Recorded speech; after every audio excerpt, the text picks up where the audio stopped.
喂，好啦，咁啊喂，同大家食下嘢傾下偈啦，咁啊因為因為都係要出翻多啲片咧，咁啊先至可以推到個演算法。因為啱啱上次出咗條片咧，咁就嗰個係 roleplay 嘛，角色扮演啊嘛。咁啊而家過咗2日啦，咁但係啲 view 數咧都勁低啦，都係千幾啦。咁我覺得咧就唔係大家唔中意睇嘅，而係 YouTube 咧就限流咧就唔出嗰啲片啊。因為始終可能一嚟係有少少廣告成分啦，咁二嚟咧就係因為之前有一條片咧，其實就俾佢禁咗啦，俾佢落咗架咧，咁所以咧就往後出同類型嘅片嘅時候咧，咁就更加容易去俾佢限流。即係限流係咩意思咧？就係其實佢唔去推一啲片去俾啲觀眾，或者即係唔會推出街，唔會推俾啲陌生人。咁所以咧就個觸及率咧就非常之低。咁啊即係我都同啲店家都覺得非常之唔好意思，因為其實就即係人哋邀請我過去拍，咁但係又即係個 view 數都係咁低，咁但係都希望都可以幫到你哋去做啲推廣啊，咁即係亦都俾多啲唔同嘅內容去大家去分享去睇下啦，咁始終都係令到我 YouTube 嘅內容係更加豐富啊嘛，咁所以就但係一樣嘢就係因為可能呢2個禮拜出片嘅量咧比較少啦，即係可能都係1個禮拜出一條啦，咁所以就佢都即係 YouTube 都唔幫手。咁呢度我喺度食嘢先啦嚇，咁呢一度咧嚟過啦，之前嚟過啦，咁但係從之前某一位女朋友啦都拍過影片喺度食嘢，咁但係因為佢要求咧就之前拍落嘅片咧，咁其實都唔好暴露佢嘅樣出嚟啦，咁所以咧就我將嗰條片咧就封存咗，就冇再擺出嚟。咁但係呢度食嘢係 OK 嘅，不過我食咗嘢先，轉頭再同大家傾。A few moments later. 好啦，咁咧我就食飽咗啦，咁而家都可以同大家傾下偈啦。咁係好食嘅呢度啲嘢，係啊，真係好食嘅。咁所以就同埋性價比係高嘅，因為你譬如你喺翻曼谷去紅包嗰啲嘅茶樓嗰度食咧，紅包嗰啲都可能百幾銖一個點心，咁呢度都係50-60銖，咁所以都可以。講翻正題啦，即係其實講個正題就係尋晚睇咗阿琪在泰國啦，咁啊嗰個影片啦，咁阿琪咧其實佢又話佢早幾年咧就同佢泰國籍嘅太太啦就買入咗泰國一塊地再起屋，咁但係到今時今日就承建商嗰邊咧就話嗰個係無效嘅，咁啊即係變相就係話佢起完間屋，咁啊起埋俾人，但係所有嘢咧都係唔屬於佢嘅。咁我覺得呢樣嘢咧就真係都幾大感觸啊！因為其實就我喺泰國住咗幾年啦，咁我覺得就即係泰國好多人成日都話係一個微笑國度啦。咁我覺得就真係住咗幾年之後，我發覺係嘅，係微笑國度嘅。咁但係只係局限於係一啲簡單普通生活嘅部分。咁但係如果你話係講要去做生意又好，或者真係同人去交往都好，咁好多嘢就真係要小心咯，即係。尤其錢銀嗰方面真係要好小心，即係譬如阿琪呢單嘢咧，我覺得就係一個無謂嘅，即係其實你話要去追溯啲咩起源，或者追溯係有冇啲可以避免去發生到嘅問題，我諗其實喺佢嘅立場嚟講，我覺得就已經係好做到盡嘅，因為點解咧？即係譬如話你係喺泰國，你係外國人嘅話咧，其實根本就唔可以去買入土地嘅。咁而一般嚟講咧，即係譬如一啲鬼佬啦，佢哋最多做嘅方法就係佢哋本身已經有個外國人嘅太太，有個泰國人嘅太太，咁就用泰國太太嘅名義去買嗰塊地啦。咁但係喺好多時即係往後過咗幾年，或者真係過咗10年8載，咁真係個泰國嘅老婆要提出要離婚啦。咁其實嗰啲嘅所有嘅財產都係屬於係個太太嘅。咁呢啲係我係睇 YouTube 啦，或者聽我啲朋友講啦，其實真係都係非常之多呢啲嘅案例。咁但係即係阿琪呢個 case，咁佢要去用太太嘅名義去買土地，咁我相信佢哋個感情係一個非常之深嘅基礎，佢先會咁做啦。咁所以就既然係泰國人同泰國人去買嘢，咁其實如果係咁樣嘅情況都出問題嘅話，只能夠講係唔好彩。即因為因為譬如你話要去純粹去買一塊地翻嚟，有啲其實都會係有做嘅。咁譬如係好多時就係要成立公司啦，因為外國人係可以喺泰國成立公司噶嘛，但係個問題就係其實你要喺泰國去成立一間公司，就必須要符合泰國當地嘅法例，就係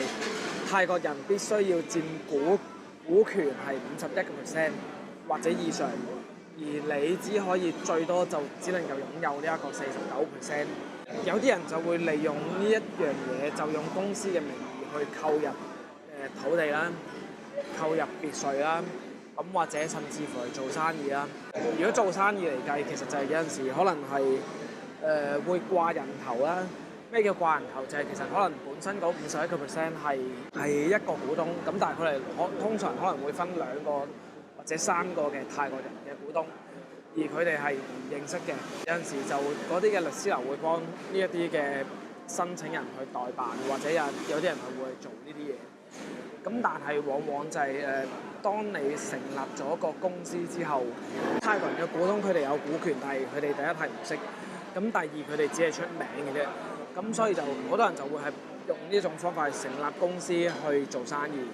咁始終有一定嘅風險嘅，因為其實就早1年多之前，咁泰國已經開始打擊一啲大陸人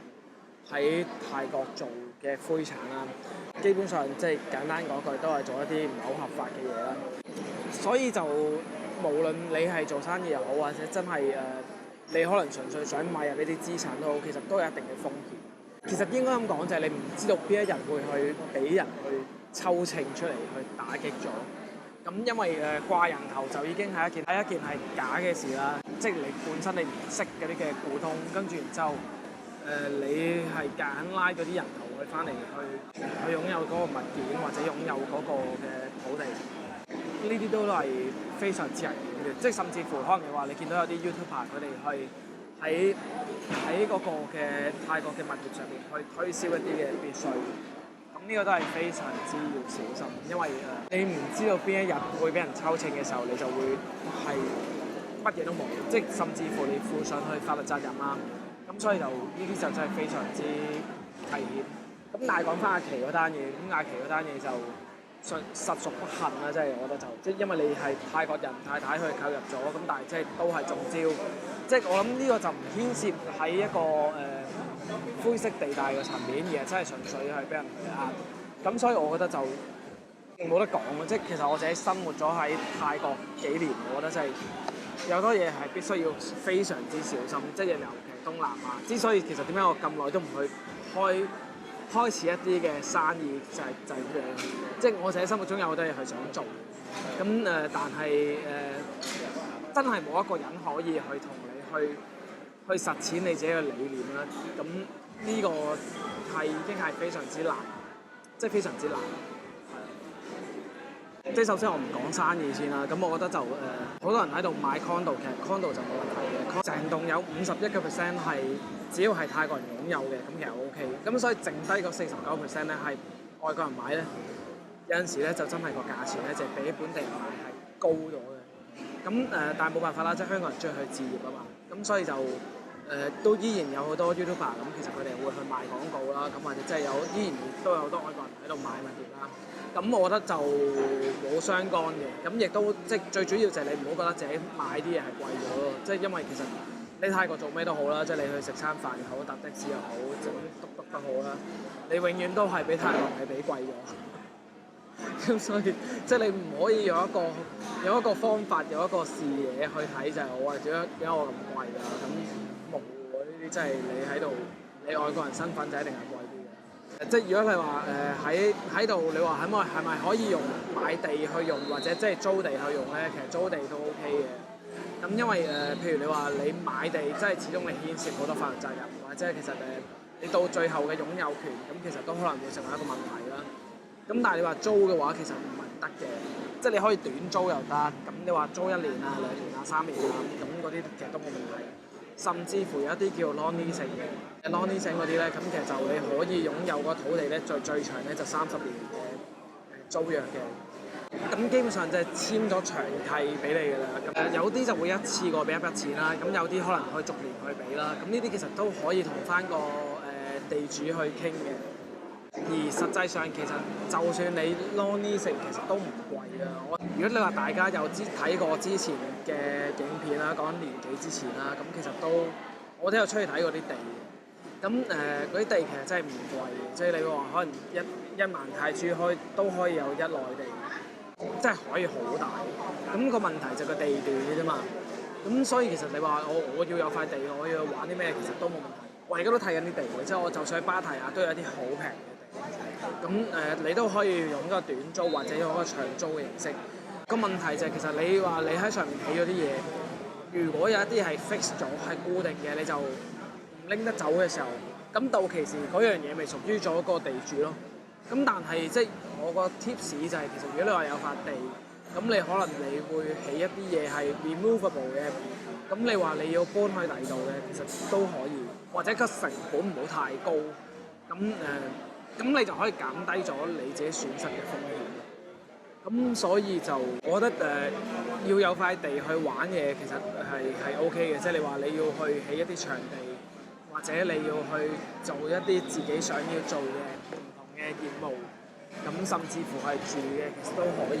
即但係就我覺得喺呢個層面上，你要住咗喺泰國一段時間，有相對比較深入啲嘅了解，或者即係了解一啲嘅案例，咁就會好啲。咁即係阿琪嗰單嘢就我覺得真係實屬不幸啦，即係真係好難講，好難搞，因為遇唔到啊呢啲。咁希望佢可以早啲可以解決到件事啦。咁但係即係你話件事其實有冇得解決，我覺得都好問水，因為以佢個頻道上面嘅影片，佢同埋佢太太嘅敘述，對方都有一個好實力好強嘅背景嘅。咁我覺得即係其實除咗喺法律方面，咁佢同一啲唔同嘅人物方面，咁無論係一啲嘅政府機構好，或者真係講緊係一啲嘅律師又好，甚至乎黑道都好啦。咁我相信即係其實對方都有所準備去做呢一場大嘅騙案。咁希望佢真係可以去攞得翻佢自己應得嗰一份啦。即係往後繼續要睇佢嘅影片去跟進啊。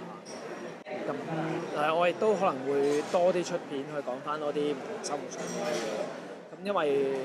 我覺得要抗衡呢一個 YouTube 上面嘅演算法，咁所以就可能有陣時咧簡單咁講下嘢嗰啲片，我覺得都希望可以做多啲出嚟。咁唔淨止以往睇到一啲比較製作嘅過程、製作嘅步驟係比較多啲，兩樣都有嘅。希望可以樣樣都可以拍多啲，出片嘅量可以高啲，令到可以 YouTube 可以眷顧翻我多啲。如果大家真係有啲咩睇嗰個開公司啊、做生意啊、買地啊上面有咩經驗咧，咁可以即管喺個留言或者 send email 俾我哋分享。咁有陣時我可以讀下大家啲故事出嚟，我覺得都 OK。咁大家都可以去避免踩雷踩陷阱。咁再多謝即係一啲YouTube 嘅會員支持，同埋 Patreon 上面嘅會員支持，即係非常之感激。咁今日嚟到先，多謝晒。